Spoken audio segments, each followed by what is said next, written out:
श्री शिवपुराण रुद्र संहिता तृतीय खंड अध्याय 5।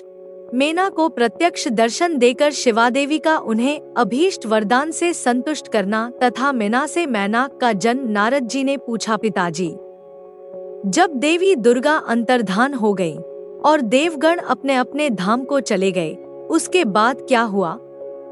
ब्रह्मा जी ने कहा, मेरे पुत्रों में श्रेष्ठ विप्रवर नारद, जब विष्णु आदि देव समुदाय हिमालय और मेना को देवी की आराधना का उपदेश दे चले गए, तब गिरिराज हिमाचल और मेना दोनों दंपति ने बड़ी भारी तपस्या आरंभ की। वे दिन रात शंभु और शिवा का चिंतन करते हुए भक्तियुक्त चित्त से नित्य उनकी सम्यक रीति से आराधना करने लगे। हिमवान की पत्नी मेना बड़ी प्रसन्नता से शिव सहित शिवादेवी की पूजा करने लगी।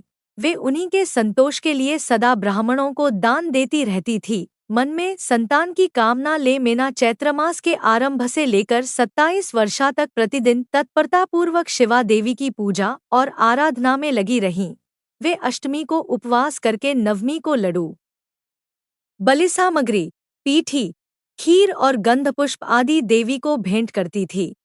गंगा के किनारे औषधिप्रस्थ में उमा की मिट्टी की मूर्ति बनाकर नाना प्रकार की वस्तुएं समर्पित करके उसकी पूजा करती थी। मेना देवी कभी निराहार रहती, कभी व्रत के नियमों का पालन करती, कभी जल पीकर रहती और कभी हवा पीकर ही रह जाती थी। विशुद्ध तेज से दमकती हुई दीप्तिमती मेना ने प्रेम पूर्वक शिवा में चित्त लगाए 27 वर्ष व्यतीत कर दिए। 27 वर्ष पूरे होने पर जगन्मयी शंकरकामिनी जगदम्बा उमा अत्यंत प्रसन्न हुई। मेना की उत्तम भक्ति से संतुष्ट हो वे परमेश्वरी देवी उन पर अनुग्रह करने के लिए उनके सामने प्रकट हुई। तेजोमंडल के बीच में विराजमान तथा दिव्य अवयवों से संयुक्त उमा देवी प्रत्यक्ष दर्शन दे मेना से हंसती हुई बोली। देवी ने कहा, गिरिराज हिमालय की रानी महासाध्वी मेना, मैं तुम्हारी तपस्या से बहुत प्रसन्न हूँ। तुम्हारे मन में जो अभिलाषा हो उसे कहो मेना। तुमने तपस्या, व्रत और समाधि के द्वारा जिस जिस वस्तु के लिए प्रार्थना की है वह सब मैं तुम्हें दूंगी। तब मेना ने प्रत्यक्ष प्रकट हुई कालिका देवी को देखकर प्रणाम किया और इस प्रकार कहा, मेना बोलिन देवी, इस समय मुझे आपके रूप का प्रत्यक्ष दर्शन हुआ है, अतः मैं आपकी स्तुति करना चाहती हूँ कालिके। इसके लिए आप प्रसन्न हो। ब्रह्मा जी कहते हैं, नारद, मेना के ऐसा कहने पर सर्वमोहिनी कालिका देवी ने मन में अत्यंत प्रसन्न हो अपनी दोनों बाहों से खींचकर मेना को हृदय से लगा लिया।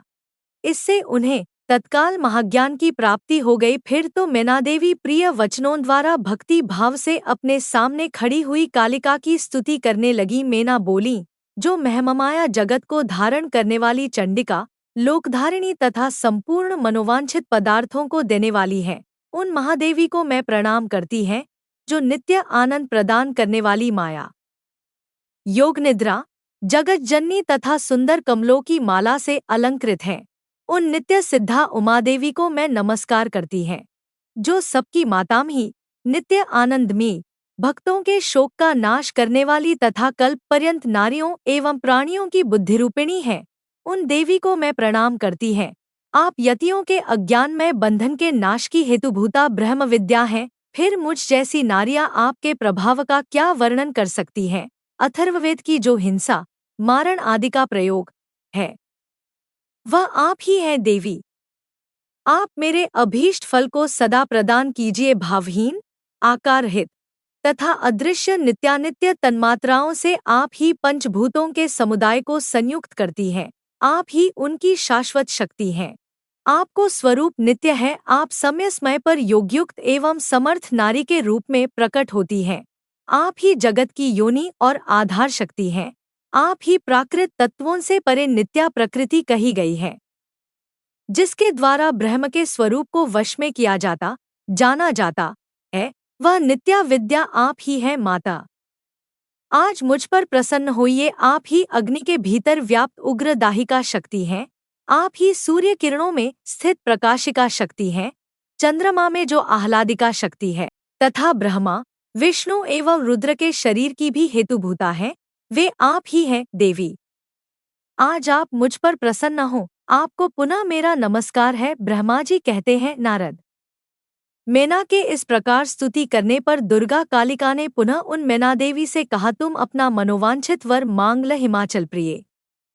तुम मुझे प्राणों के समान प्यारी हो, तुम्हारी जो इच्छा हो वह मांगो, उसे मैं निश्चय ही दे दूंगी। तुम्हारे लिए मुझे कुछ भी अदेय नहीं है। महेश्वरी उमा का यह अमृत के समान मधुर वचन सुनकर हिमगिरिकामिनी मेना बहुत संतुष्ट हुई और इस प्रकार बोली, शिवे आपकी जय हे जय हो, उत्कृष्ट ज्ञान वाली महेश्वरी जगदम्बिके। यदि मैं वर पाने के योग्य है तो फिर आपसे श्रेष्ठ वर मांगती हूँ जगदम्बे।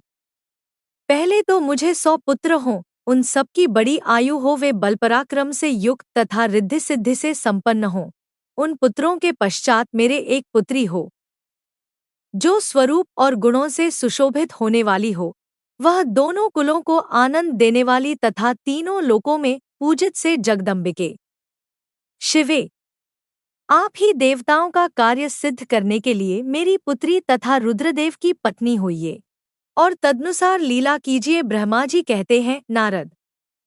मेनका की बात सुनकर प्रसन्या देवी उमा ने उनके मनोरथ को पूर्ण करने के लिए मुस्कुराकर कहा, देवी बोले, पहले तुम्हें 100 बलवान पुत्र प्राप्त होंगे, उनमें भी एक सबसे अधिक बलवान और प्रधान होगा जो सबसे पहले उत्पन्न होगा। तुम्हारी भक्ति से संतुष्ट हो मैं स्वयं तुम्हारे यहाँ पुत्री के रूप में अवतीर्ण होंगी और समस्त देवताओं से सेवित हो उनका कार्य सिद्ध करूंगी। ऐसा कहकर जगद्धात्री परमेश्वरी कालिका शिवा मेनका के देखते देखते वहीं अदृश्य हो गईं। तात महेश्वरी से अभीष्ट वर पाकर मेनका को भी अपार हर्ष हुआ, उनका तपस्याजनित सारा क्लेश नष्ट हो गया। मुने फिर कालक्रम से मेना के गर्भ रहा और वह प्रतिदिन बढ़ने लगा। समयानुसार उसने एक उत्तम पुत्र को उत्पन्न किया जिसका नाम मैनाक था। उसने समुद्र साथ उत्तम मैत्री बांधी, वह अद्भुत पर्वत नागवधुओं के उपभोग का स्थल बना हुआ है। उसके समस्त अंग श्रेष्ठ हैं। हिमालय के 100 पुत्रों में वह सबसे श्रेष्ठ और महान बलपराक्रम से संपन्न है। अपने से या अपने बाद प्रकट हुए समस्त पर्वतों में एकमात्र मैनाक ही पर्वतराज के पद पर प्रतिष्ठित है। शिव पुराण का 5वां अध्याय समाप्त हुआ। आगे का भाग सुनने के लिए please like, share, subscribe and press the bell icon. Thank you for watching.